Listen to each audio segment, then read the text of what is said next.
ప్రార్థన చేసుకుందాం. అందరూ తలలు వంచండి. కృప కలిగిన దేవా, సర్వోన్నతుడు అయిన మా తండ్రి, నీకు వందనాలు స్తోత్రాలు చెల్లిస్తూ ఉన్నాను ప్రభా. ఎంతవరకు నీ రెక్కల నీడన మీరు మమ్మల్ని భద్రపరిచి ఇలాగున మిమ్మల్ని స్తుతించడానికి ఇచ్చిన శ్రేష్టమైన సమయాన్ని బట్టి వందనాలు. మీరు మమ్మలను ప్రేమించినైనా నీ కుమారుడైన క్రీస్తుని లోకానికి పంపి ఆయన ద్వారా మీరు మా కొరకు సిద్ధపరిచినటువంటి రక్షణను బట్టి నీకు వందనాలు ప్రభా. ఆయన వచ్చి ఈ లోకంలో ప్రభా శ్రమను అనుభవించి సిలువలో మరణించి ప్రభా మా అందరికీ తెచ్చిన రక్షణను బట్టి నీకు వందనాలు. నీ కృపలో ప్రభ తండ్రి స్థలంలో ఉన్నటువంటి ప్రతి ఒక్కరిని జ్ఞాపకం చేసుకోండి. వింటున్నటువంటి లేఖనాన్ని వాళ్ళు అర్థం చేసుకోగలిగినట్లుగా ప్రతి వారి హృదయములను తెరవమని ప్రార్థన చేస్తూ ఉన్నాం తండ్రి. నీకు వందనాలు. నువ్వు నమ్మదగిన దేవుడు అయి ఉన్నావు. నిన్ను ఆశ్రయించిన వారిని ఎవరిని విడిచిపెట్టే దేవుడు కాదు కనుక కృప చూపినైనా ఈ దినాన్న జరుగుతున్నటువంటి ఈ కార్యక్రమాన్ని ప్రభ ఎంతో ఆశీర్వాదకరంగా మీరు జరిగించండి. తల వంచిన నీ బిడ్డలందరినీ మీ చేతులకు అప్పగిస్తూ ప్రభా ఆయా ప్రాంతాల నుంచి వచ్చిన బిడ్డలందరినీ క్షేమంగా తీసుకొచ్చారు. అంతేకాదు నాయనా, ఈ స్థలమందు జరుగుతున్నటువంటి ఈ కూడికను మీరు ఆశీర్వదించి నీ కుమారుని యొక్క ఆ త్యాగాన్ని, ఆ మరణ దినాన్ని మేము జ్ఞాపకం చేసుకుంటూ ప్రభా నిన్ను ఆరాధిస్తూ ఉండగా ప్రభ తండ్రి నిన్ను స్తుతిస్తూ ఉండగా నీ సన్నిధి మీరు మాకు తోడుగా ఉంచమని, నీ బిడ్డలందరితో మీరు మాట్లాడమని, మేలు చేయమని యేసు నామమును అడుగుతున్నాము తండ్రి, ఆమేన్. ఈ సమయంలో పరిశుద్ధ గ్రంథములో నుంచి దేవుని మాటలు విందాం. ప్రియ దేవుని పిల్లలారా గమనించండి. పాటలు ఇవ్వాలి అని అంటే చాలామంది పాడేవాళ్ళు ఉన్నారు. మేము పెట్టింది ఒక్కరోజు కార్యక్రమమే. ఇంకోటి ఏంటంటే దీన్ని 10:30కల్లా ముగించాలనేటువంటి ఒక ఆలోచనతో మరి సంఘం అలాగనే మేమందరం కూడా ఈ కార్యక్రమాన్ని చాలా వేగవంతంగా ముందుకు తీసుకెళ్లాలని కోరుకుంటూ ఉన్నాం. దయతో ఒకవేళ మీకు ఎవరికైనా పాటలు ఇవ్వలేకపోతే దయతో మమ్మల్ని అర్థం చేసుకోవాలని, మమ్మల్ని మీరు అన్యదా భావించొద్దు అనేటువంటి విషయాన్ని ప్రభునామములో మనవి చేస్తూ ఉన్నాం. ఎందుకనంటే చాలా దూరాల నుంచి, గోదావరి అవతల నుంచి కూడా చాలామంది బిడ్డలు వచ్చారు. మరలా వాళ్ళందరూ తిరిగి వెళ్ళవలసినటువంటి అవసరం ఉంది కనుక మీరందరూ దయతో జ్ఞాపకం చేసుకోవాలని ప్రభు పేరట మనవి చేస్తూ ఉన్నాం. ప్రియ దేవుని పిల్లలారా, ఈ సమయంలో దేవుని మాటలు మనం విందాం. అందరూ కూడా ప్రార్థనాపూర్వకంగా దేవుని మాటలు వినాలని ప్రభువు పేరట మనవి చేస్తూ ఉన్నా. చూడండి, దేవుని లేఖనములో కొరింథీయులకు రాసినటువంటి పత్రికలో దేవుని వాక్యాన్ని మనం ఆలోచన చేస్తున్నప్పుడు 1 కొరింథీ పత్రిక 5వ అధ్యాయంలో 7వ వచనాన్ని మనం చదువుదాం. మైక్ తీసుకొని చదవండి. మైక్ మీరు పులిపిండి లేని వారు గనుక క్రొత్త ముద్దవుటకై ఆ పాతదైన పులిపిండిని తీసి పారవేయుడి. ఇంతేకాక క్రీస్తు అను మన పస్కా వధింపబడెను గనుక పాతదైన పులిపిండితోనైనను దుర్మార్గతయు దుష్టత్వమును పులిపిండితోనైనను కాకుండా నిష్కాపట్యమును సత్యమును పులియని రొట్టెతో పండగను ఆచరింతుము. ప్రియ దేవుని పిల్లలారా, దేవుని యొక్క వాక్యాన్ని మనం ఆలోచన చేస్తున్నప్పుడు చదువుకున్నటువంటి లేఖన భాగాన్ని మనం ఆలోచన చేస్తే ఇక్కడ వాక్యం అంటున్నటువంటి మాట ఏంటి అని అంటే, మీరు పులిపిండి లేనివారు గనుక అని చెబుతూ ఇక్కడ ఏమంటున్నాడు, క్రొత్త ముద్దగుటకై పాతదైన పులిపిండిని తీసి పారవేయండి అనేటువంటి మాట చూస్తూ ఉన్నాం. ఇక్కడ ఉన్నటువంటి మాటను ఆలోచన చేస్తే ఇక్కడ పులిపిండి అన్నది ఈ మొదటి భాగంలో దేన్ని చెప్తా ఉంది అని అంటే, క్రొత్త ముద్దవటము అనంటే మనం అందరం కూడా క్రీస్తులో రక్షించబడి, క్రీస్తు ద్వారా మనం అందరం కూడా మార్చబడి, మనమందరం కూడా క్రొత్త ముద్దగా మారుతున్నాం. ఇప్పుడు క్రొత్త ముద్దగా మారినటువంటి మనలో ఉన్నటువంటి పాతదైన పులిపిండిని తీసి పారవేయండి అని చెప్తా ఉన్నాడు. అంటే పాత రోత బ్రతుకుని తీసివేయమని చెప్తున్నాడు. అలా చెబుతూ రెండవది అక్కడ అంటున్నాడు, ఏమని మాట్లాడుతున్నాడు అని అంటే, ఇంతే కాక ఇంతే కాక అని చెబుతూ అక్కడ అంటున్నాడు. ఏమంటున్నాడు అని అంటే, క్రీస్తు అను మన పస్కా వధించబడింది అనేటువంటి మాట బైబిల్ గ్రంథంలో చూస్తూ ఉన్నాం. చాలామంది ఈ ప్రాంగణానికి వచ్చిన వాళ్ళందరూ కూడా వీళ్ళు ఏదో కొత్త పస్కా పండుగ చేస్తున్నారంట అనేటువంటి భావనలు చాలామందికి ఉన్నాయి. ప్రియ దేవుని పిల్లలారా, అసలు పస్కా అంటే అర్థం ఏంటి? ఇది మనం గమనించవలసినటువంటి అవసరం ఉంది. పస్కా అనేటువంటి మాటకు వచ్చేటప్పటికి బైబిల్ చెప్తున్నటువంటి అర్థం ఏంటి అని అంటే, పండుగ, దీన్ని పండుగగా చేసుకోమని చెప్పాడు. కానీ ప్రియ దేవుని పిల్లలారా, ఈ పస్కా అనేటువంటిది ఏంటి అని వాక్యం మాట్లాడుతూ ఉంది అని అంటే, మత్తయి వ్రాసినటువంటి సువార్తలో మనం ఆలోచన చేస్తే దేవుని లేఖనం అంటూ ఉంది. 26వ అధ్యాయంలో 17వ వచనం నుంచి మనం చదివితే అక్కడ వాక్యం అంటూ ఉంది, పులియని రొట్టెల పండుగలలో మొదటి దినమందు శిష్యులు యేసునొద్దకు వచ్చి పస్కాను భుజించుటకు, ప్రియ దేవుని పిల్లలారా, పస్కా భుజించుటకు అనేటువంటి మాట బైబిల్ గ్రంథంలో చూస్తున్నాం. అంటే ఇప్పుడు పస్కా అంటే అర్థం ఏంటి? దేన్ని పస్కా అని చెప్తున్నాడు అని అంటే, భుజించేది అనేటువంటి మాట బైబిల్ గ్రంథంలో చూస్తూ ఉన్నాం. అంటే తినేదాన్ని పస్కా అని చెప్తున్నాడు. ప్రియ దేవుని పిల్లలారా, వాక్యంలో మనం ఆలోచన చేసినప్పుడు పాత నిబంధన గ్రంథంలో వాళ్ళు పస్కాని ఆచరించారు. వాళ్ళు పస్కాని దేనితో ఆచరించారు? అక్కడ పస్కా అనేటువంటి మాట బలిని చెప్తా ఉంది. అంటే దేవునికి అర్పించిన దాన్ని తినడాన్ని పస్కా అని చెప్తున్నాడు. అంటే దేవుని వాక్యాన్ని మనం ఆలోచన చేస్తే వాళ్ళు దేవునికి ఏది అర్పించారు అని అంటే, పాత నిబంధన గ్రంథంలో తమ్ముడు ఆ క్లిప్ అక్కడ ఉన్నటువంటి మాటను చూడండి. అక్కడ గొర్రెపిల్లను వారు వధించినట్లుగా, గొర్రెపిల్లను వారు వధించి అక్కడ వాళ్ళందరూ కూడా తిన్నట్లుగా బైబిల్ గ్రంథంలో మనం చూస్తూ ఉన్నాం. అంటే దేవుని వాక్యాన్ని మనం ఆలోచన చేసినప్పుడు తినేదాన్ని పస్కా అని చెప్తున్నాడు. ఇక్కడ ఉన్నటువంటి మాటను మనం ఆలోచన చేసినప్పుడు దేవుని వాక్యం అంటున్నటువంటి మాట ఏంటి అని అంటే, పాత నిబంధనలో పస్కా ఏది అని అంటే గొర్రెపిల్ల. వాళ్ళందరూ కూడా గొర్రెపిల్లను తీసుకుని దాన్ని వధించి దాన్ని దేవునికి సమర్పించి వాళ్ళు తిన్నటువంటి అనుభవాన్ని మనం బైబిల్ గ్రంథంలో చూస్తూ ఉన్నాం. అదేవిధంగా క్రొత్త నిబంధనలోకి వచ్చేటప్పటికి పస్కా అనేటువంటి మాట ఇక్కడ బైబిల్ గ్రంథంలో చూస్తున్నాం.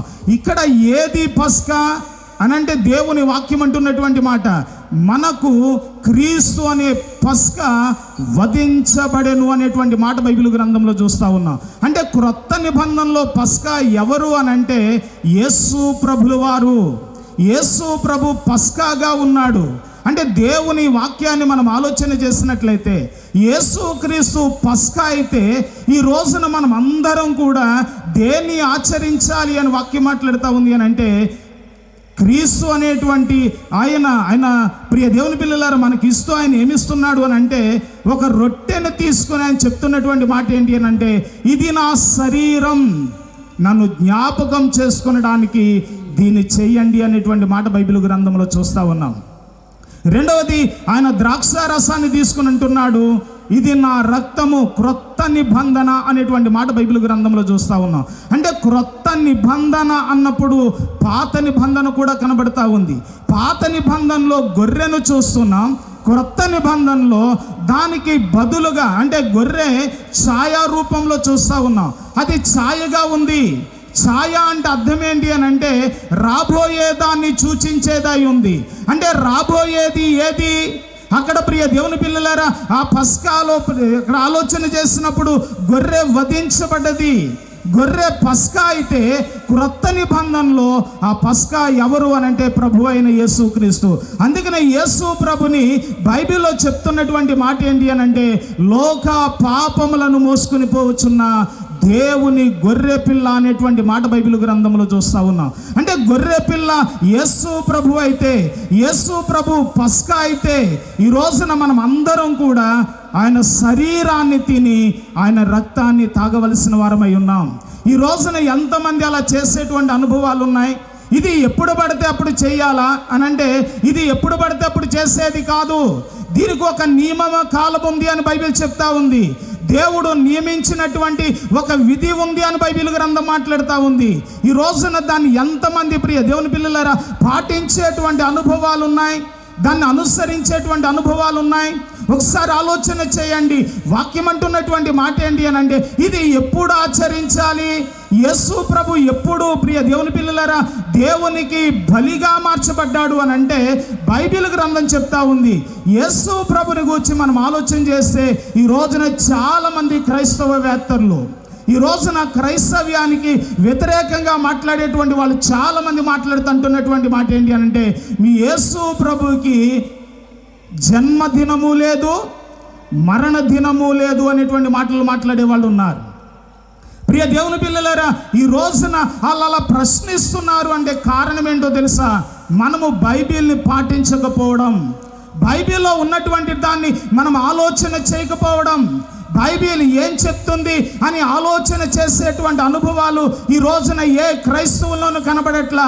ఇది తాతల దగ్గర నుంచి వచ్చింది, ఇది ముత్తాతల దగ్గర నుంచి వచ్చింది, ఇదే మేము పాటిస్తామండి, ఇలాగే మేము ఉంటామనేటువంటి పరిస్థితులు ఈ రోజున అనేక మంది క్రైస్తవుల్లో చూస్తూ ఉన్నాం. అందుకనే దేవుని వాక్యం అంటూ ఉంది, మార్కు రాసినటువంటి సువార్తలో 7వ అధ్యాయంలో అంటున్నటువంటి మాట ఏంటి అని అంటే, ఈ ప్రజలు పెదవులతో నన్ను స్తుతించుదురు గాని వారి హృదయము నాకు దూరంగా ఉంది అనేటువంటి మాట బైబిల్ గ్రంథంలో చూస్తున్నా. అంటే పెదవులతో స్తుతించడం అంటే అర్థం ఏంటి అని అంటే, ప్రియ దేవుని పిల్లలారా, ఎవడైనా ఒక పాట పాడాలన్నా పెదవులతోటే పాడాలి. అంతేకాదు దేవుని గూర్చి గొప్పగా చెప్పాలన్న పెదవులతోటే మాట్లాడాలి. అంతేకాదు ప్రియ దేవుని పిల్లలారా, మనం ఏది చెయ్యాలన్నా మనం దేంతో చేస్తున్నామంటే దేవుని స్తుతించేటువంటి పని పెదవులతోనే చెయ్యాలి. మరి పెదవులతో చేస్తున్నప్పుడు పెదవులతో ఆరాధించడం హృదయం దూరంగా ఉంది అని అంటే, ఇంటికాడ మీ హృదయాలను వదిలిపెట్టి వచ్చారనంటే ఇంటికాడ వదిలిపెట్టి రాలా. ఇక్కడ ఇలా అనడానికి గల కారణం ఏంటి అని అంటే, ఆ కింద మాటలో చెప్తున్నాడు. ఏమని మాట్లాడుతున్నాడు అని అంటే, దేవుని వాక్యం అంటున్నటువంటి మాట, గణపరచుదురు గాని వారి హృదయము నాకు దూరంగా ఉంది. వారు మానవులు కల్పించిన పద్ధతులు, అంటే మనుషులు కల్పించిన పద్ధతులను దైవోపదేశములని బోధించుచు నన్ను వ్యర్థంగా ఆరాధిస్తున్నారు. అంటే వ్యర్థంగా ఆరాధించడము అని అంటే బైబిల్ చెప్తుంది మనుషులు కల్పించిన పద్ధతులతో. ఈ రోజున దేవుణ్ణి ఆరాధించడానికి ఒక పద్ధతిని పెట్టి దాన్ని బైబిల్ గ్రంథంలో దేవుడు రాయించాడు. ఈ రోజున మనం ఎవరైనా దేవుణ్ణి ఆరాధించాలి అని అంటే దేనితో ఆరాధించాలని వాక్యం మాట్లాడుతూ ఉంది అని అంటే, దేవుడు రాయించిన పద్ధతిలో మనం దేవుని ఆరాధించాలి. కానీ ఈ రోజున మనుషులుగా మనం ఏం చేస్తున్నాము అని అంటే, దేవుడు పెట్టినటువంటి నియమాన్ని, దేవుడు పెట్టినటువంటి పద్ధతిని పక్కన పెట్టి ఈ రోజున మనుషులు కల్పించినటువంటి పద్ధతులను మనం ఆచరిస్తూ ఉన్నాం. ఈ రోజున మనుషులు కల్పించిన పద్ధతులతోటి దేవుణ్ణి ఎలాగ ఆరాధిస్తున్నామని చెప్తున్నాడనంటే, వ్యర్థముగా అనేటువంటి మాట బైబిల్ గ్రంథంలో చూస్తున్నాం. వ్యర్థంగానంటే అది ఉపయోగం లేదు అని చెప్తా ఉన్నాడు. ఈ రోజున ఉపయోగం లేని ఆరాధన చేస్తున్నామా, దేవునికి మనకి ఉపయోగకరమైన ఆరాధన చేస్తున్నామా, ఎలాగున్నామో ఒకసారి ఆలోచన చేయండి. ప్రియ దేవుని పిల్లలారా, వాక్యం అంటున్నటువంటి మాట ఏంటి అని అంటే, వారు పెదవులతో స్తుతిస్తారు కానీ వారి హృదయం నాకు దూరంగా ఉంది. అందుకే నా కింద మాటలోకి వచ్చేటప్పటికి అంటున్నటువంటి మాట ఏంటి అని అంటే, వారు మనుషులు కల్పించినటువంటి పద్ధతుల్ని దైవోపదేశములుగా, ఇది చెయ్యకపోతే, ఇలా చెయ్యకపోతే నరకానికి వెళ్ళిపోతామేమో అన్నట్లుగా భావిస్తూ ఉన్నారు. దానికి ఎంత ప్రాధాన్యత ఇస్తున్నారు అని అంటే, అయ్యా బైబిల్లో ఇలా ఉంది, ఇది చేయమని చెప్తుంది, ఇలా రాయబడ్డది అని అంటే అది మాకు అవసరం లేదండి, మాకు ఇదే పద్ధతి కావాలి, మేము ఎలాగే చేస్తామనేటువంటి అనుభవాలు ఈ రోజున చాలా మందిలో మనం చూస్తూ ఉన్నాం.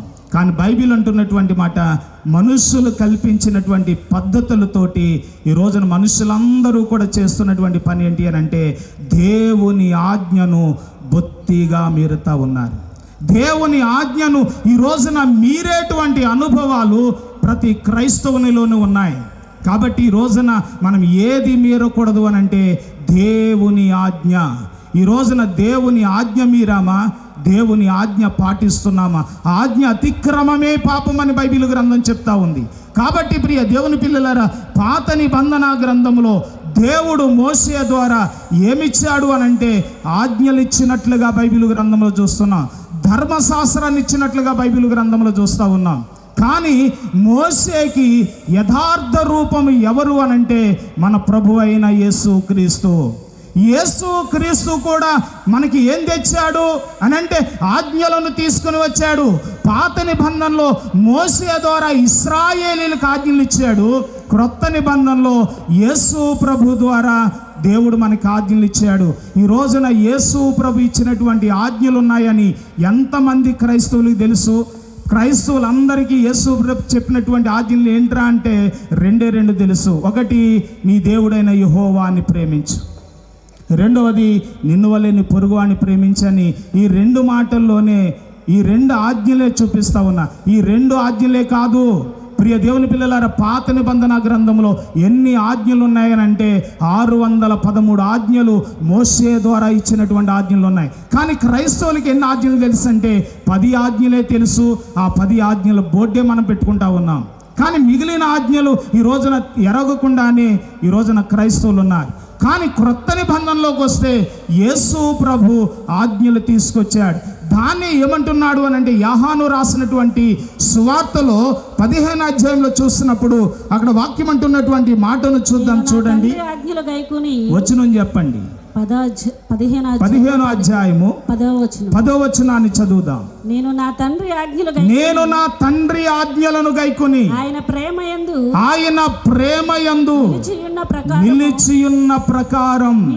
ఇక్కడ గమనించండి, యేసు ప్రభు అంటున్నాడు, నేను నా తండ్రి ఆజ్ఞలను పాటించి వాటిని గైకొని నేను ఎక్కడున్నానని చెప్తున్నాడు. ఆయన ప్రేమలో నిలిచి ఉన్నాను అని చెప్పాడు. నిలిచి ఉన్నాను అని చెప్పి ఇక్కడ అంటున్నటువంటి మాట ఏంటి అని అంటే ఆ ప్రకారంగానే నా ఆజ్ఞలను గైకొని. నా అంటున్నాడు అంటే అర్థం ఏంటో తెలుసండి, ఇవి మోషే ఆజ్ఞలు కాదు అని అర్థం. మోషే ద్వారా ఇవ్వబడిన ఆజ్ఞలు కాదు, యేసు ప్రభు ద్వారా ఇవ్వబడినటువంటి ఆజ్ఞలు. మత్తయి వ్రాసిన సువార్త నుంచి ప్రకటన గ్రంథం వరకు మనకి బైబిల్ గ్రంథంలో కనబడతా ఉన్నాయి. ఆజ్ఞ అంటే అర్థం ఏంటి అని అంటే చెయ్యొద్దు అన్నాడంటే ఆజ్ఞ, ఇది చెయ్యి అన్నాడు అని అంటే ఆజ్ఞ. ఈ రోజున చెయ్యొద్దన్నవి ఎన్నున్నాయి, చెయ్యమన్నవి ఎన్నున్నాయి? ఈ రోజున ఎంతమంది క్రైస్తవులు వాటిని తెలుసుకుని వాటిని ఎరిగి నడుస్తున్నటువంటి అనుభవాలు ఉన్నాయని అంటే ఈ రోజున అలాంటి అనుభవం లేకుండానే ఈ రోజున ప్రియ దేవుని పిల్లలారా ఏమీ తెలుసుకోకుండానే క్రైస్తవులు బ్రతుకుతున్నటువంటి విధానాన్ని మనం చూస్తూ ఉన్నాం.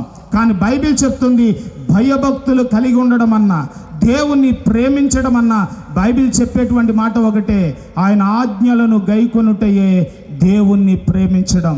ఈ రోజున నేను అడుగుతున్నాను, ఎంతమంది ప్రియ దేవుని పిల్లలారా యేసు క్రీస్తు ద్వారా ఇవ్వబడినటువంటి ఆజ్ఞలను పాటించేటువంటి అనుభవాలు ఉన్నాయి? అంటే మోషే ద్వారా దేవుడు ఇశ్రాయేలీల ప్రజలకి ధర్మశాస్త్రాన్ని ఇస్తే, క్రొత్త నిబంధనలో యేసు ప్రభు ద్వారా మనకి కూడా ధర్మశాస్త్రాన్ని ఇచ్చాడు. కానీ క్రైస్తవులందరికీ తెలిసింది ఏంటి అని అంటే యేసు ప్రభు ధర్మశాస్త్రాన్ని నెరవేర్చడానికి వచ్చాడు అనేటువంటి మాట. కానీ యేసు ప్రభు ద్వారా ఇవ్వబడినటువంటి ధర్మశాస్త్రం ఉందని ఎంతమంది క్రైస్తవులకి తెలుసు? ఒక మాటను గమనించండి, తెలుగు బైబిల్లోకి వచ్చేటప్పటికి గలతీలకు రాసినటువంటి పత్రికలో 5వ అధ్యాయంలోకి వస్తే అక్కడ వాక్యం అంటున్నటువంటి మాటను చూద్దాం. చూడండి, 6వ అధ్యాయము 2వ వచనం. 6వ అధ్యాయము 2వ వచనాన్ని చదువుదాం. ఒకని భారములు ఒకడు భరించి ఇలాగు క్రీస్తు నియమమును పూర్తిగా నెరవేర్చండి. ప్రియ దేవుని పిల్లలారా, ఒకని భారాన్ని ఒకడు మోస్తూ అందరూ ఏం చేయాలని వాక్యం మాట్లాడుతూ ఉంది అని అంటే నియమాన్ని అనుసరించండి. నియమము అనే మాట ప్రియ దేవుని పిల్లలారా అక్కడ యాస్టీజ్గా గ్రీకు భాషలో ఉన్నటువంటి పదాన్ని రాస్తే అక్కడ ఏమని రాయాలో తెలుసండి, ధర్మశాస్త్రం అని రాయాలి. అందుకని ఇంగ్లీష్ బైబిల్లో దాన్ని స్పష్టంగా రాయడం జరిగింది. ద లా ఆఫ్ క్రైస్ట్ అనేటువంటి మాట ఉంది. లా ఆఫ్ క్రైస్ట్ అంటే అర్థం ఏంటి అని అంటే యేసు క్రీస్తు ధర్మశాస్త్రం అని రాయాలి. కానీ అక్కడ ధర్మశాస్త్రం అనే మాట పెట్టకుండా నియమము అనేటువంటి మాట పెట్టారు. ఈ నియమం అనేటువంటి మాటను బట్టి ఈ రోజున చాలా మంది మాట్లాడుతున్నటువంటి మాట ఏంటి అని అంటే, మోసే ద్వారానే ధర్మశాస్త్రం వచ్చింది కానీ యేసు ప్రభు ధర్మశాస్త్రం తేలేదనుకుంటున్నాడు. మోసే ఇచ్చిన ధర్మశాస్త్రాన్ని నెరవేర్చి దానికి ప్రియ దేవుని పిల్లలారా ఏం చేశాడు అని అంటే, దానికి సమాప్తిని చేసి యేసుక్రీస్తు ధర్మశాస్త్రాన్ని తీసుకొచ్చాడు. ఈ రోజున క్రైస్తవులందరూ కూడా పాటించవలసింది ఏంటి అని అంటే, క్రీస్తు ధర్మశాస్త్రాన్ని పాటించాలి. ఈ రోజున ఎంతమంది ఆ ధర్మశాస్త్రాన్ని పాటించే అనుభవాలు ఉన్నాయి? దయతో అందరూ కూడా గమనించండి. అంతేకాదు, దేవుని లేఖనం అంటున్నటువంటి మాట ఏంటి అని అంటే, ప్రియ దేవుని పిల్లలారా, ఇది ఎప్పుడు చేయాలి? యేసుక్రీస్తు చనిపోయిన రోజేది అనేటువంటి ప్రశ్న ఎప్పుడన్నా మన జీవితాల్లో వచ్చిందా? ఈ రోజున ప్రియ దేవుని పిల్లలారా, రోమన్స్ కల్పించినటువంటి పద్ధతుల్లోనే ఈ రోజున క్రైస్తవం వెళ్తూ ఉంది. ఒకనాడు లూథరన్ లాంటి వాడు, ఈ ప్రియ దేవుని పిల్లలారా, అంతేకాదు చాలామంది దైవ సేవకులు ఏం చేశారు అని అంటే, వాటిని వ్యతిరేకించి బయటకు వచ్చిన అనుభవాలు ఉన్నాయి. కానీ ఈ రోజున క్రైస్తవులు దేన్నైతే లూథరన్ గారు వీళ్ళందరూ విడిచి వచ్చారో ఈ రోజున దాన్ని మరలా పాటిస్తున్న అనుభవాలు మనం చూస్తూ ఉన్నాం. మీకు ఒక మాటని నేను చెప్పాలని ఆశపడతా ఉన్నా. ఇక్కడ ఉన్నటువంటి మాటను మనం ఆలోచన చేసినప్పుడు, ప్రియ దేవుని పిల్లలారా, యేసు ప్రభు చాలామంది శుక్రవారం చనిపోయాడు అనుకుంటున్నారు. కానీ బైబిల్ ప్రకారం ఆయన శుక్రవారం చనిపోలేదు. ఎందుకు అని అంటే, ప్రియ దేవుని పిల్లలారా, చాలామంది మాట్లాడుతూ ఒక మాటను ఎత్తుపడుతున్నారు. విశ్రాంతి దినము గడిచిపోగానే ఆదివారం అనేటువంటి మాట బైబిల్లో ఉంది కనుక శనివారం విశ్రాంతి, శుక్రవారం సిద్ధపరిచేటువంటి దినం అనుకుంటున్నారు. కానీ బైబిల్ గ్రంథంలో ఆలోచన చేసినప్పుడు దీనికి ఈ ఆదివారం అనేటువంటి మాట దగ్గర, ప్రియ దేవుని పిల్లలారు, ఈ మాటను బట్టి ఎంఎస్ రాజు గారని రాజమండ్రిలో ఒక ఆయన బైబిల్ సొసైటీ మీద ఆయన ఏమేశాడో తెలుసండి, వాళ్ళ మీద కేసు వేశాడు. అప్పుడు బైబిల్ సొసైటీ వారు ఆయనకి ఇచ్చినటువంటి లేఖ ఏంటి అని అంటే, అయ్యా విశ్రాంతి దినము తర్వాత విశ్రాంతి దినము అని అక్కడ బైబిల్లో ఉంది కాబట్టి ఇది అర్థం కాదని, ప్రజలకు అర్థం కాదని మేము ఆదివారం అనేటువంటి మాటను పెట్టామనేటువంటి మాట వాళ్ళు చెప్పడం జరిగింది. ప్రియ దేవుని పిల్లలారు, ఇక్కడ ఉన్నటువంటి మాటను చూడండి తమ్ముడు, ఒకసారి క్యాలెండర్ పెట్టండి, దాన్ని పెట్టండి తమ్ముడు, ఆ క్లిప్ పెట్టండి.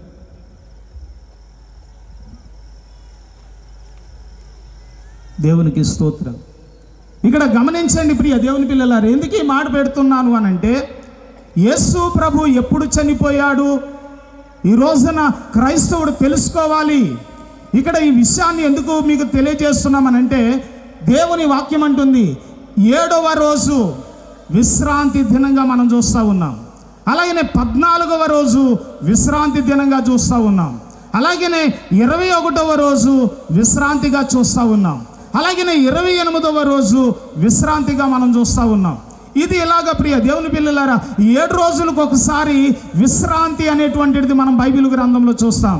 కానీ అబీబ్ నెలలో ప్రియ దేవుని పిల్లలారా 7వ రోజు విశ్రాంతి, 14వ రోజు విశ్రాంతి. 14వ రోజున వాళ్ళందరూ కూడా ఏమాచరించారు అని వాక్యం మాట్లాడుతూ ఉంది అని అంటే, వారు పస్కాని వారు ఆచరించినట్లుగా బైబిల్ గ్రంథంలో చూస్తూ ఉన్నాం. అంటే వాళ్ళందరూ కూడా పస్కాను ఆచరించారు. వాళ్ళు ఆచరించింది ఎప్పుడు అనంటే 14వ రోజు. 14వ రోజున వాళ్ళు ఏం ఆచరించారంటే, యేసు ప్రభుతోటి శిష్యులు వాళ్ళు ఏం ఆచరించారు అనంటే అక్కడ పస్కాను ఆచరించినట్లుగా బైబిల్ గ్రంథంలో చూస్తున్నాం. దీన్నే చూడండి, దేవుని లేఖనములో యోహాను రాసినటువంటి సువార్తను మనం ఆలోచన చేసినప్పుడు దేవుని వాక్యం అంటుంది 19వ అధ్యాయంలో 14 వచ్చిన చూడండి. మార్కు సువార్త 14:12 వచ్చిన నుంచి,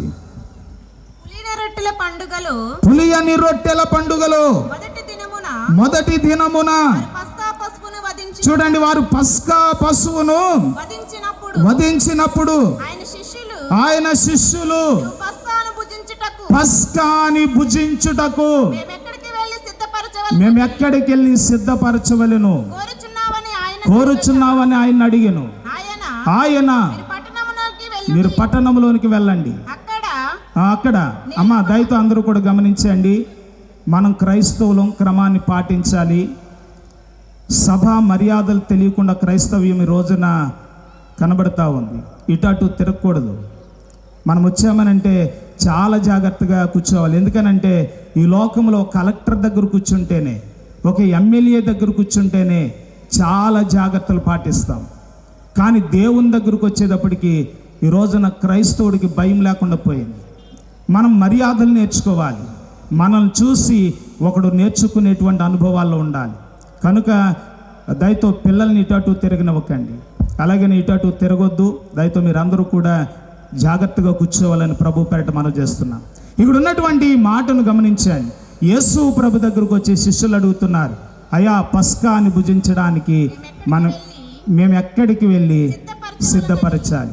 ఇక్కడ పస్కాని భుజించడానికి మేము ఎక్కడికి వెళ్ళి సిద్ధపరచాలి అన్నప్పుడు, ఇప్పుడు పస్కా ఎప్పుడు వచ్చింది అని వాక్యం మాట్లాడుతూ ఉంది అని అంటే, దేవుని లేఖనాన్ని చూడండి. నిర్గమాకాండంలో 12వ అధ్యాయంలో చూద్దాం.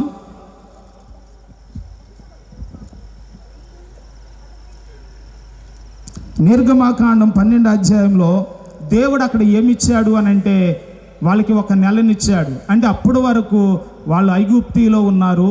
ఐగుప్తి సంవత్సరాలని, ఐగుప్తి నెలలను పాటించారు. దేవుడు వారిని బయటికి తీసుకొస్తూ వాళ్ళకి ఒక సంవత్సరాన్ని ఇచ్చాడు. అందుకే నా 12వ అధ్యాయంలో ఏమంటాడనంటే, ఇది మీకు సంవత్సరం, నెలలో ఈ నెల మీకు మొదటిది. ఆ మొదటి నెల ఏది అని అంటే అబీబు నెల. అబీబు నెల, ప్రియ దేవుని పిల్లల, అబీబు నెలలో అక్కడ 10వ రోజున దేవుడు ఏం తీసుకోమన్నాడంటే, ఒక ఏడాది గొర్రె పిల్లని తీసుకోమని చెప్పాడు. చెప్పి అక్కడ అంటున్నటువంటి మాట ఏంటి అని అంటే, దేవుని లేఖనం అంటుంది 14వ రోజు దాకా దాన్ని మీ దగ్గర ఉంచుకోండి. ఇప్పుడు 14వ రోజున అక్కడ ఏం చేయమని చెప్తున్నాడు అని అంటే, దేవునికి అది బలిగా అర్పించి, ఆ పస్కాన్ని అర్పించి మీరు భుజించండి అనేటువంటి మాట బైబిల్ గ్రంథంలో చూస్తున్నాం. అంటే 14వ రోజున వాళ్ళు పస్కాన్ని ఆచరించారు. ఇక్కడ మనం ఆలోచన చేస్తే ఆదివారం, తమ్ముడు క్యాలెండర్ పెట్టాలి, ఇక్కడ ఆదివారం మొదటి రోజు అయితే శనివారం 7వ రోజు వచ్చింది. ప్రియ దేవుని పిల్లలారా, 2వ వారంలోకి వచ్చేటప్పటికి ఆదివారం 8వ రోజు అయితే 14వ రోజు ఏదొచ్చిందో తెలుసండి, శనివారం వచ్చింది. అప్పుడు లెక్కేస్తే యేసు ప్రభు చనిపోయిన తేదీ ఏది? శుక్రవారమా శనివారమా? బైబిల్ గ్రంథంలో ఆదివారం, సోమవారం, మంగళవారం అనేటువంటిది లేదు. మనం వాడుకునే క్యాలెండర్లో అది మనకుంది. ఇవన్నీ ఏంటి అని అంటే గ్రహాల పేర్లు. ప్రియ దేవుని పిల్లలారా, ఆదివారం అని అంటే మనందరికీ తెలిసిన విషయం ఏంటి అని అంటే మొదటి రోజు అండి అని అంటారు. మొదటి రోజు కాదది. ప్రియ దేవుని పిల్లలారా, రోమన్స్కి సూర్యుడు ఆరాధ్య దైవము. వాళ్ళు దేన్ని చెయ్యాలన్నా సూర్యునితోనే ప్రారంభిస్తారు. అంటే ప్రియ దేవుని పిల్లలారు, ఇక్కడ ఉన్న మాటను గమనించండి.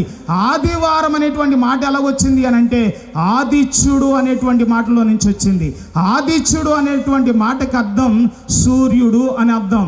ప్రియ దేవుని పిల్లలారు, అందుకనే ఇంగ్లీష్ క్యాలెండర్లోకి వచ్చేటప్పటికి దాన్ని స్పష్టంగా మాట్లాడతారు, సన్ డే. అలాగనే హిందీలోకి వచ్చేటప్పటికి రవివారం అనేటువంటి మాట మనం చూస్తున్నాం. అంటే సూర్యుని దినం, సూర్యుని వారం అనేటువంటి మాట ఉంది. కానీ తెలుగు క్యాలెండర్లోకి వచ్చేటప్పటికి ఆదిత్యుడు అనేటువంటి మాటలో వెనకాల ఉన్నటువంటి ట్యూ అనేటువంటి మాటను తీసి ఎదరున్నటువంటి ఆది అనేటువంటి మాటను ఉంచారు. కానీ ఈ రోజున క్రైస్తవులు ఎరగకుండా ఆదివారం అంటే మొదటి రోజు అండి అని మాట్లాడుతూ ఉన్నారు. కానీ బైబిల్ క్యాలెండర్ ప్రకారం ప్రియ దేవుని పిల్లలారా, రోజులు తప్ప అక్కడ వారాలు అనేటువంటివి లేవు. ఇక్కడ ఆలోచన చేస్తే ఆయన 13వ రోజున చనిపోతే మరి 14వ రోజున ఎలా పస్కాను ఆచరించాడు? ఇక్కడ ఉన్న ప్రతి క్రైస్తవుడు ఆలోచించవలసిన విషయం ఇది.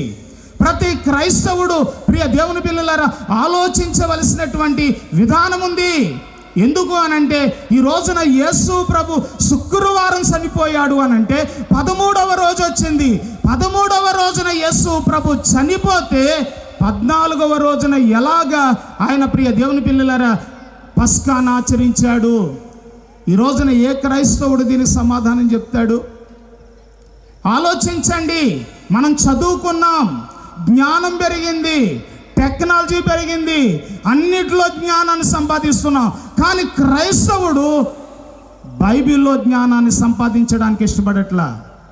ఈ రోజున దేవుని గూర్చిన జ్ఞానాన్ని మీరందరూ సంపాదించుకోవాలి. గ్రంథ జ్ఞానం మనందరికీ అవసరం. ఎందుకు అనంటే ఈ రోజున ఈ గ్రంథమే, దేవుని జ్ఞానమే నిన్ను పరలోకానికి తీసుకెళ్ళేది, నిత్య రాజ్యానికి తీసుకెళ్ళేది. ఈ లోకంలో పిల్లలకి లక్షల రూపాయలు ఖర్చు పెట్టి వాళ్ళకి జ్ఞానాన్ని నేర్పిస్తున్నాం. ఈ రోజున చదువుకున్న వాళ్ళు చాలామంది ఉన్నారు. చదువుకున్న మీరందరూ దయతో ఆలోచించండి. ఒక సహోదరుడిగా చెప్తా ఉన్నా, ఒక ప్రియ దేవుని పిల్లలారా, తోటి సహోదరుడిగా మీకు ఈ విషయాన్ని తెలియపరుస్తున్నా. ఆలోచించండి. ఆయన 13వ రోజున, శుక్రవారం 13 వచ్చింది, 13వ రోజున చనిపోతే 14వ రోజున ఎలా పస్కాను ఆచరించాడు? దెయ్యమై వచ్చి ఆచరించాడంటారు. అప్పుడు దేవుడు నన్ను క్షమించునుగాక. ప్రియ దేవుని పిల్లలారా, ఇది ఆలోచించాలి.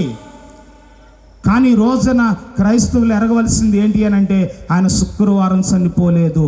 శుక్రవారం అనేటువంటి మాటకు వస్తే ఏ శుక్రవారం చనిపోయాడని చెప్తున్నారు? ఈ శుక్రవారమే గుడ్ ఫ్రైడే అని అంటే, ప్రియ దేవుని పిల్లలారా, నేను ఒక వీడియో చూశాను. దాంట్లో ఒక యూట్యూబ్లో, ప్రియ దేవుని పిల్లలారా, ఇదిగో చాలా కాలం తర్వాత మరలా శుక్రవారం వచ్చిందండి అని మాట్లాడేటువంటి అనుభవాలు ఉన్నాయి. ఈ రోజున గెగరన్ క్యాలెండర్ అనేటువంటిది ఎప్పుడు వచ్చిందో తెలుసండి? క్రీస్తు చనిపోయిన తర్వాత కొన్ని వందల సంవత్సరాల తర్వాత, 1500 సంవత్సరాల తర్వాత గెగరన్ క్యాలెండర్ వచ్చింది. దానికి ముందు జుయెల్ఎస్ అనేటువంటి క్యాలెండర్ ఉండేది. ప్రియ దేవుని పిల్లలారా, దాంట్లో 11 రోజులు తేడా వస్తూ ఉందని మరలా దాన్ని, ప్రియ దేవుని పిల్లలారా, గెగరన్ క్యాలెండర్ అనేటువంటిది ప్రవేశపెట్టారు. ఇలా క్యాలెండర్లు మారుతా వచ్చినాయి. 4 రోజులు క్యాలెండర్ వచ్చింది, 7 రోజులు క్యాలెండర్ ఇప్పుడు మనం వాడుతూ ఉన్నాం. దీనికంటే ముందు 10 రోజుల క్యాలెండర్ అనేటువంటిది వచ్చింది. క్యాలెండర్ చరిత్ర అనేటువంటి బుక్కులు అమ్ముతూ ఉంటారు. వాటిని మీరు తీసుకుని చదవాలని కూడా ప్రభునామములో మనం చేస్తూ ఉన్నాం. ఇక్కడ ఉన్నటువంటి మాటను గమనించండి ప్రియ దేవుని పిల్లలారా. వాక్యం అంటున్నటువంటి మాట ఏంటి అని అంటే, 14వ రోజున పస్కాను ఆచరించాడు అని అంటే 13వ రోజున చనిపోయాడని ఈ రోజున క్రైస్తవ లోకం ఎలా చెప్తుంది? శుక్రవారం అనేటువంటిది చనిపోయాడని బైబిల్లో ఎక్కడా లేదు. విశ్రాంతి దినము అనేటువంటి మాట ఉందని ఈ రోజున చాలామంది మాట్లాడుతూ ఉన్నారు. ఒకసారి ఆదివారం అనేటువంటి అది పెట్టండి తమ్ముడు, అది ఆదివారం అనేటువంటిది పెట్టండి. ఆదివారం అనేటువంటి మాట తెలుగు బైబిల్లో ఎన్నిసార్లు ఉందో తెలుసండి? 8 చోట్ల రాయబడ్డది. 8 చోట్ల. ప్రియ దేవుని పిల్లలారా, ఇక్కడ మనం చూస్తూ ఉన్నాం గ్రీకు బైబిల్లో లేని క్యాలెండర్ అనేటువంటిది మనం చూస్తూ ఉన్నాం. మీకు కావాలంటే లెటర్ నేను మీకు ఇస్తాను. ప్రియ దేవుని పిల్లలారా, మీరు కావాలన్నప్పుడు నాకు ఫోన్ చేయండి, ఖచ్చితంగా వాటిని మీకు ఇస్తాను. ఇక్కడ ఉన్నటువంటి మాటను గమనించండి. దాన్ని మేము కలిపాము అని, దాన్ని మేము చేర్చామని బైబిల్ సొసైటీ వాళ్ళే ఒప్పుకుంటున్నారు. ఈ రోజున బైబిల్ సొసైటీ వాళ్ళు ఒప్పుకుంటున్నారని అంటే, ఈ రోజున వాళ్ళ మాటను కూడా ఖాతరు చేయనటువంటి అనుభవాలు క్రైస్తవ్యంలో ఉన్నాయి. ఎందుకనంటే మనం ఒక దానికి ముడిపడిపోయాం, దాన్నే మనం స్వీకరిస్తాం తప్ప ఇంకొక దాన్ని మనం ఒప్పుకున్నటువంటి పరిస్థితి. క్రైస్తవుడు ఎప్పుడూ కూడా సత్యానికి లోబడవలసిన అవసరత ఉంది అని ప్రభునామములో మనం చేస్తున్నాం. క్రైస్తవుడు అంటేనే సత్యం. మనం నమ్మిన దేవుడు సత్యం, మనం కూడా సత్యమై ఉండాలి. ఒకడు వీడు అబద్ధం ఆడుతున్నాడన్న మాట మన దగ్గర రాకుండా చూసుకోవాలి. కాబట్టి ప్రియ దేవుని పిల్లలారా, దేవుని లేఖనం అంటున్నటువంటి మాట ఇక్కడ విశ్రాంతి దినం అనేటువంటి దాని గురించి ఒక మాటను నేను మీకు చెప్పాలని ఆశపడతా ఉన్నా. చూడండి దేవుని లేఖనములో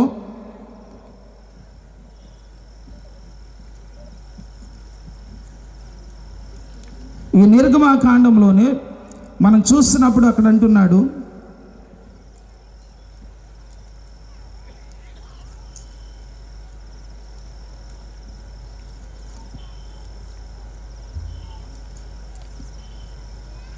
సంఖ్యాకాండం 28వ అధ్యాయంలో చూడండి,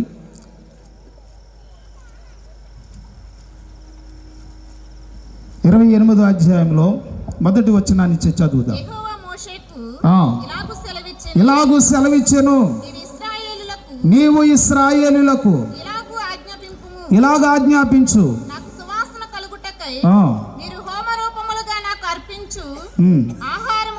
ఆహారమును నియమక కాలమును నా యొద్దకు తెచ్చుటకు జాగ్రత్త పడవలెను. మరియు వారికి ఇలాగ ఆజ్ఞాపించు, మీరు యెహోవాకు నిత్యమైన నిత్యమైన దహన బలి రూపముగా ప్రతి దినము నిర్దోషమైన ఆ, ఏడాది వరకు చదవండి. 2 మగ గొర్రె పిల్లను అర్పింపవలెను.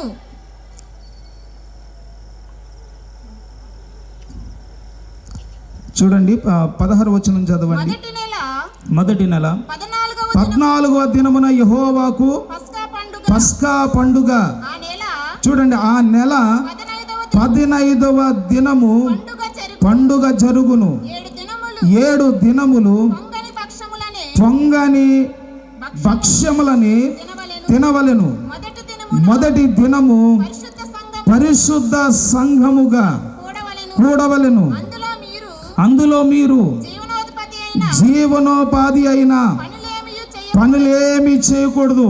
అంటే 14వ రోజున దేవుడు, ప్రియ దేవుని పిల్లలారా, అక్కడ అంటున్నటువంటి మాట ఏంటి అని అంటే పస్కాను ఆచరించమని చెప్పాడు. పస్కాను ఆచరించమని చెప్పి 15వ దినాన్ని నుంచి 21వ దినం వరకు పులియని రొట్టెల పండుగ చేయమన్నాడు. ఈ పులియని రొట్టెల పండుగలో ప్రియ దేవుని పిల్లలారా మొదటి రోజున ఎలా కూడమని చెప్తున్నాడు అని అంటే సంఘంగా కూడమని చెప్తున్నాడు. అక్కడ మనం ఆలోచన చేసినప్పుడు జీవనోపాధి కొరకు దేని ఏర్పాటు చేసుకోవద్దు అనేటువంటి మాట బైబిల్ గ్రంథంలో మనం చూస్తూ ఉన్నాం. అంతేకాకుండా మనం ఆలోచన చేస్తున్నప్పుడు ద్వితీయోపదేశ కాండంలో కూడా చూడండి, 16వ అధ్యాయం మొదటి వచనం. చదవండమ్మా. అబీబు నెలను ఆ, ఆచరించి ఆహా. నీ దేవుడైన యెహోవాకు మీ దేవుడైన యెహోవాకు పస్కా పండుగ జరిగింపవలెను. పస్కా పండుగను జరిగింపవలెను. యాలయనగా అబీబు నెలలో రాత్రి వేళ ఆ, నీ దేవుడైన యెహోవా నీ దేవుడైన యెహోవా ఐగుప్తి నుండి నిన్ను రప్పించెను. యెహోవా తన నామమును స్థాపించుటకై ఏర్పరచుకుని స్థలములోనే దేవుడైన యెహోవాకు పస్కాని ఆచరింపవలెను. గొర్రె మేకలలో గాని గోవులలో గాని బలి అర్పింపవలెను. పస్కా పండుగలో పొంగనిదైనను పొంగనిదేదినైనను తినకూడదు. నీవు త్వరపడి ఐగుప్తి దేశంలో నుండి వచ్చితివి కదా. నీవు ఐగుప్తి దేశంలో నుండి వచ్చిన దినమును నీ జీవితములన్నిటిలో నీ జీవితమంతటిలో జ్ఞాపకం చేసుకోమని చెప్తా ఉన్నాడు. ఇక్కడ ఉన్నటువంటి మాటను మనం ఆలోచన చేస్తే ప్రియ దేవుని పిల్లలారా పస్కా పండుగని 14వ రోజున చేయమని చెప్పాడు. అలాగనే లేవి కాండములో మనం ఆలోచన చేస్తే ఇక్కడ దేవుని లేఖనం అంటున్నటువంటి మాట ఏంటి అని అంటే ఇక్కడ ఒక మాట చెప్తున్నాడు. చూడండి, లేవి కాండములో 23వ అధ్యాయంలోకి వస్తే దేవుని వాక్యం అంటున్నటువంటి మాటను చూద్దాం. మొదటి నెల 23వ అధ్యాయం ఇది వచ్చిన 23వ అధ్యాయం 3వ వచనాన్ని చదవండి. పని చేయవలెను. వారం 7వ దినమున విశ్రాంతి దినము, అది పరిశుద్ధ సంఘపు దినము. అందులో మీరు ఏ పనినైనను, ఇక్కడ ప్రియ దేవుని పిల్లలారా ప్రతి 7వ దినాన్న విశ్రాంతి దినంగా పాటించమని చెప్పాడు. తర్వాత అంటున్నటువంటి మాట ఏంటి అని అంటే 5వ వచనంలో అంటున్నాడు, మొదటి నెల 14వ దినమున సాయంకాలం అందు యెహోవా పస్కా పండుగ జరుగును. ఆ నెల చూడండి 15వ దినమున యెహోవాకు పొంగని రొట్టెల పండుగ జరుగును. 7 దినములు మీరు పొంగని వాటినే తినవలెను. మొదటి దినమున అంటే ఈ వారంలో ఈ పొంగని రొట్టెల పండుగ దినాన్ని చెబుతుంటున్నాడు.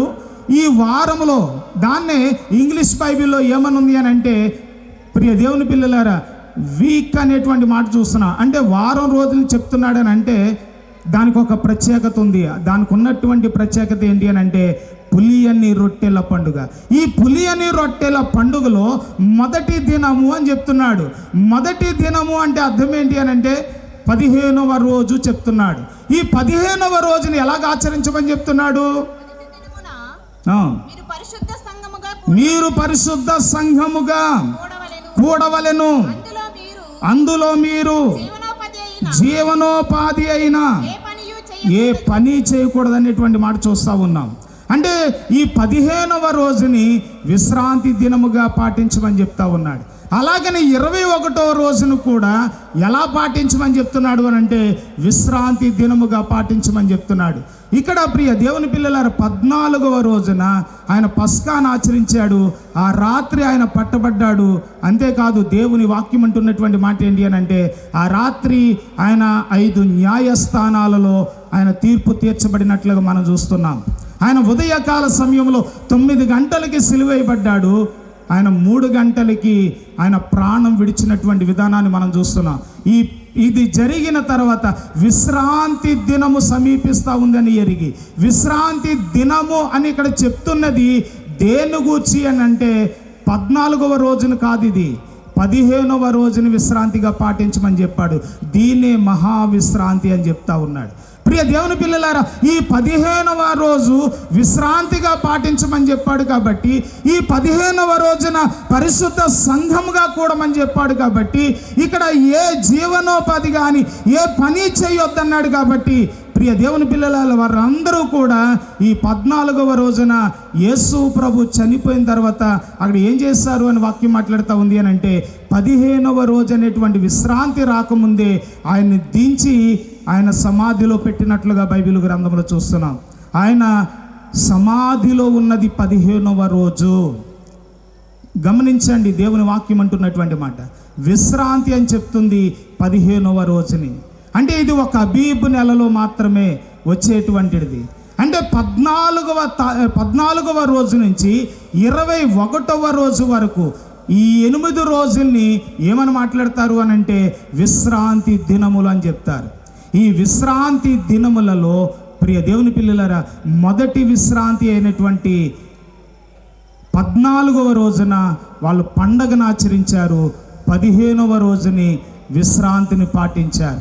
అది వస్తా ఉందని యేసు ప్రభు యొక్క దేహాన్ని తీసి వాళ్ళు సమాధిలో పెట్టినట్లుగా బైబిల్ గ్రంథంలో చూస్తూ ఉన్నాం. రెండవది ప్రియ దేవుని పిల్లలారా, ఆ దినము గడిచిపోగానే అంటే 15వ రోజు గడిచిపోగానే వాళ్ళు 16వ రోజున వాళ్ళు సమాధి దగ్గరికి వెళ్ళి చూస్తే యేసు ప్రభు తిరిగి లేచి ఉన్నట్లుగా బైబిల్ గ్రంథం మాట్లాడుతూ ఉంది. అంటే ఇక్కడ ఉన్నటువంటి మాటను గమనించండి. ఇప్పుడు ఇలా లెక్కేసుకుంటే ఆయన లేచిన రోజు ఏదొస్తుందో తెలుసండి, సోమవారం వస్తూ ఉంది మన క్యాలెండర్ ప్రకారం లెక్కేసుకుంటే. ఈ రోజున క్రైస్తవుడిగా ఆలోచించండి, యేసు ప్రభు చనిపోయిన రోజు ఏది అని అంటే 14వ రోజు. ఇందాక మనం చదువుకున్నటువంటి చూడండి, ఇక్కడ దిన ప్రారంభం ఎప్పుడు ప్రారంభమవుతుంది అని అంటే సాయంత్రం ప్రారంభమవుతుంది. యూదుల క్యాలెండర్ ప్రకారం సాయంత్రం 6 గంటలకి దిన ప్రారంభం జరుగుతూ ఉంది. అలాగే మనకి కూడా మనం ఆలోచన చేసినట్లయితే చాలామంది మంగళవారం ఉందనుకోండి, లేకపోతే శుక్రవారం ఉందనుకోండి, ఎవడైనా సోమవారం చనిపోతే అనేటువంటి మాట ఏంటి అని అంటే ఒరే మంగళవారం పొద్దుచ్చేస్తుంది అని చెప్తారు. ఎప్పుడు? సోమవారం సాయంత్రం అవుతుంది అని అంటే మాట్లాడేటువంటి మాట ఏంటో తెలుసా? ఇది మంగళవారం పొద్దుచ్చేస్తుందని. అంటే మంగళవారం పొద్దుచ్చేస్తుందంటే అర్థం ఏంటి? సోమవారం వెళ్ళి మంగళవారం దొరబడుతుందని అర్థం. అంటే సాయంత్రం అవుతుంది అని అంటే దిన ప్రారంభం జరుగుతూ ఉంది. ప్రియ దేవుని పిల్లలారా, బైబిల్ గ్రంథంలో ఆది కాండంలో 1వ అధ్యాయంలో చూస్తే దేవుని వాక్యం అంటున్నటువంటి మాట అస్తమయమును ఉదయమును కలుగగా, ఉదయమును అస్తమయమును కలుగగా ఒక దినమాయను అని బైబిల్ గ్రంథం మాట్లాడుతూ ఉంది. అంటే అస్తమయముతోటి దేవుడు దిన ప్రారంభాన్ని చెప్పాడు. ఇప్పుడు యూదులు ప్రియ దేవుని పిల్లలారా దిన ప్రారంభాన్ని వాళ్ళు ఎప్పుడు ప్రారంభిస్తారు అని అంటే సాయంత్రం 6 గంటలకు. 6 గంటలకి వాళ్ళ దిన ప్రారంభం జరుగుతూ ఉంది. యేసు ప్రభు పస్కాని ఆచరించింది ఎప్పుడు అనంటే సాయంత్రం 6 గంటల సమయంలో. ఆయన 6 గంటల సమయంలో ఆయన పస్కాను ఆచరించి ఆయన పట్టబడినట్లుగా బైబిల్ గ్రంథంలో చూస్తూ ఉన్నాం.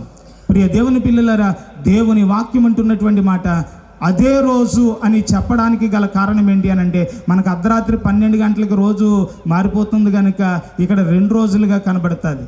కానీ దిన ప్రారంభాన్ని సాయంత్రం 6 గంటలకు లెక్కేస్తే మరుచటి సాయంత్రం 6 గంటలకు ముగుస్తూ ఉంది. అంటే దినము జరగక ముందే 14వ రోజున ఆయన ఏమయ్యాడో తెలుసండి, మరణించినట్లుగా బైబిల్ గ్రంథం మాట్లాడుతుంది. యేసు ప్రభు చనిపోయిన రోజు అబీబ్ నెల 14వ రోజు.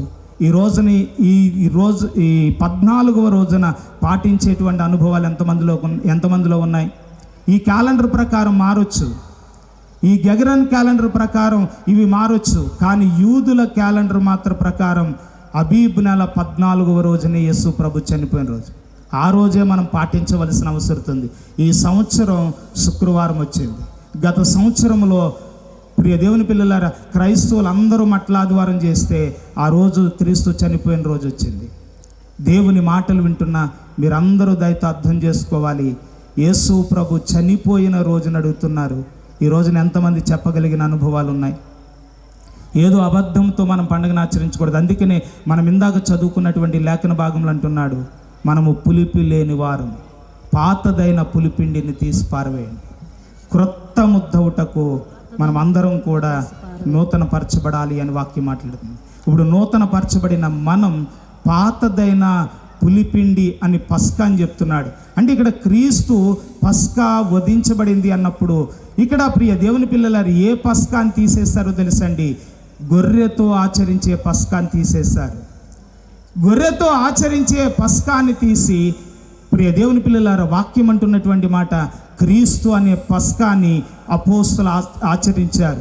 దాన్ని కొరింథీయులకు రాసిన పత్రికలో ఈ 5వ అధ్యాయంలో 7వ వచనంలో అక్కడ చెప్తున్నారు. ఏమంటున్నారని అంటే, క్రీస్తు అను మన పస్కా వధించబడింది గనుక మనం అందరము కూడా ఎలాగ ఆచరించాలని చెప్తున్నాడని అంటే, నిష్కాపట్యమును సత్యముతో పండగని ఆచరింతుము.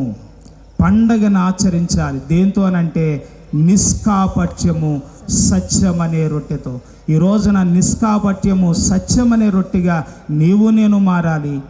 అలా మారి ప్రియ దేవుని పిల్లలారా, రొట్టెతో మనం పండగను ఆచరించవలసిన అవసరం ఉంది. ఈ రోజున ఈ రొట్టెతో పండగను ఆచరించే అనుభవాలు ఎంతమంది జీవితాల్లో ఉన్నాయి? ఇప్పుడు మేము ఆచరించేటువంటి పస్కా పాత నిబంధన పస్కా కాదు. చాలామంది ప్రశ్నిస్తున్నారు ఏంటనంటే, అయ్యా అక్కడ చేదు కూరలతో తిన్నారు, ఇలా తిన్నారు, అలా తిన్నారు, మీరేంటి ఇలా చేస్తున్నారని అడిగేటువంటి అనుభవాలు ఉన్నాయి. మేము పాత నిబంధన పస్కా కాదు చేసేది, క్రొత్త నిబంధనలో క్రీస్తు అనేటువంటి పస్కాని మేము ఆచరిస్తూ ఉన్నాం. తమ్ముడు ఒకళ్ళు ఇలా రండి. మేము ప్రియ దేవుని పిల్లలారా దాన్ని దేనితో ఆచరిస్తున్నామనంటే, క్రీస్తు ఆయన మరణానికి వెళుతూ ఆయన ఇచ్చింది ఏంటి అనంటే రొట్టెనిచ్చి అంటున్నాడు, ఇది నా శరీరం, నన్ను జ్ఞాపకం చేసుకున్నకు దీన్ని అంటున్నాడు. దీన్ని అంటే అర్థం ఏంటో తెలుసండి, ఇక్కడ యేసు ప్రభు కూడా చెప్తున్నాడు, దీన్ని ఆచరించండి అని అంటే ఇక్కడ రొట్టెను ఆచరించమని కాదు. ప్రియ దేవుని పిల్లలారా, ఈ రొట్టెను ఆచరించమని కాదు ఇక్కడ చెప్పింది. దీన్ని అంటున్నది ఏదో తెలుసండి, పాత నిబంధనలో ఉన్న ఆ పస్కాని తీసి క్రొత్త నిబంధనలో నేను ఇస్తున్న ఈ దీన్ని ఆచరించండి. దేని అనంటే క్రొత్త నిబంధన గ్రంథంలో ఇవ్వబడినటువంటి పస్కా, క్రీస్తు అనే పస్కాతో పండగను ఆచరించండి అని చెప్తున్నాడు. యేసు ప్రభు కొత్త నిబంధన పస్కా అయితే దానితో మనం పండగను ఆచరించాలి. ఆయన వెళుతూ మనకిచ్చింది రొట్టెను. ఈ రొట్టెతోటి మనం పండగను ఆచరించాలి. అంతేకాదు ప్రియ దేవుని పిల్లలారా, యేసు ప్రభు దీన్ని అన్నప్పుడు క్రొత్త నిబంధన పస్కాను ఆచరించమని చెప్పాడు. రెండవది అపోస్తలులందరూ ఆచరించింది ఏంటి అని అంటే గుడ్ ఫ్రైడే, ఈస్టర్లు కాదు. ఈస్టర్ అంటే బైబిల్ చెప్తుంది అస్తారోతు పండగ అని. మీరు చరిత్రను తిరిగేసుకుని చూసుకోండి, దాని చరిత్ర యూట్యూబ్లో మీరు తెలుసుకోండి. అస్తారోతు పండగది. ఈ రోజున ఈస్టర్ను ఆచరించే అనుభవాలు ఉన్నాయి, కానీ ఈ రోజున క్రైస్తవులంగా క్రీస్తు చెప్పినటువంటి దీన్ని అన్నప్పుడు ప్రియ దేవుని పిల్లలారా, క్రీస్తు అనే రొట్టెతో పండగను ఆచరించే అనుభవాలు క్రైస్తవుల దగ్గర లేవు. రెండవది ఏంటి అనంటే ప్రియ దేవుని పిల్లలారా, ఎప్పుడు ఆచరించాలి అనంటే అబీబు నెల 14వ రోజు. ఈ రోజున గుడ్ ఫ్రైడే అనేది అబద్ధంతో పండగను ఆచరించకూడదు, సత్యముతో పండగను ఆచరిద్దాం. పండగను సత్యముతో ఆచరించాలన్నప్పుడు దాంట్లో అబద్ధం లేకుండా చూసుకోవాలి. ఈ రోజున అబద్ధము లేకుండా చూసుకుంటూ సత్యముతో పండగను ఆచరించేటువంటి అనుభవాలు ఉన్నాయి. బైబిల్ గ్రంథంలో 14 అనేటువంటిది దేవుడు పెట్టినటువంటి పండగ పస్కా 14వ రోజున ఆచరించారు. 14వ రోజున యేసు ప్రభు శిష్యులతో పండగను ఆచరించి అదే రోజు ఆయన పట్టబడి చనిపోయినట్లుగా చూస్తూ ఉన్నాం. కనుక దేవుని మాటలు వింటున్నటువంటి మీరందరూ కూడా తెలుసుకోవాల్సింది, క్రొత్త నిబంధన పండగ క్రీస్తు అనే పస్కా అనేటువంటిది బలి. ఈ బలిని పండగగా ఆచరించమని యేసు ప్రభు ఆజ్ఞ ఇచ్చాడు. అపోస్తులు చెప్తున్నారు, ఈ రోజున మనం దీన్ని పాటించాలి. దీన్ని పాటించకపోతే ఎవడూ పరలోకానికి వెళ్ళడు. ఎందుకనంటే అక్కడ ఆ పండగను ఆచరించకపోతే ఇశ్రాయేలులో లేకుండా కొట్టివేశాడు. ప్రియ దేవుని పిల్లలారా, పాత నిబంధనలో ఏది ఛాయగా ఉందో దాన్ని తీసివేశాడు. అక్కడ గొర్రెను తీసి యథార్థతలో క్రీస్తు అనేటువంటి పస్కాను చూస్తున్నాం. దీన్ని ఆచరించకపోతే ఏ క్రైస్తవుడు కూడా పరలోకానికి వెళ్ళడు. ఇంకొకటి ఏంటి అని అంటే, అబద్ధముతో చేస్తే పరలోకానికి వెళ్ళం. అబద్ధమునకు జనకుడు సాతానుడు అన్నప్పుడు పండగలో అబద్ధం లేకుండా చూసుకోండి. అంతేకాదు మనం చేసే దానిలో అబద్ధం లేకుండా చూసుకోండి. సత్యముతో పండగను ఆచరించండి. అలా సత్యంతో పండుగను ఆచరించేవారిగా మీరందరూ ఉండాలని కోరుకుంటూ, నా మాటలు మీరు అర్థం చేసుకోవాలని కోరుకుంటూ ఈ మాటలు ముగిస్తున్న దేవుడి మాటలు దీవించునుగాక. ఆమేన్. ఈ సమయంలో మన మధ్యన దైవజనులు జాన్ గారు ఉన్నారు. వారు 10 నిమిషాలు, ఓ పావు గంట వారు వచ్చి దీన్ని ఎలా పాటించాలి అనేటువంటి విషయాన్ని 2 మాటలు చెప్పాలని ప్రభు పేరిట వారిని ఆహ్వానిస్తూ ఉన్నా.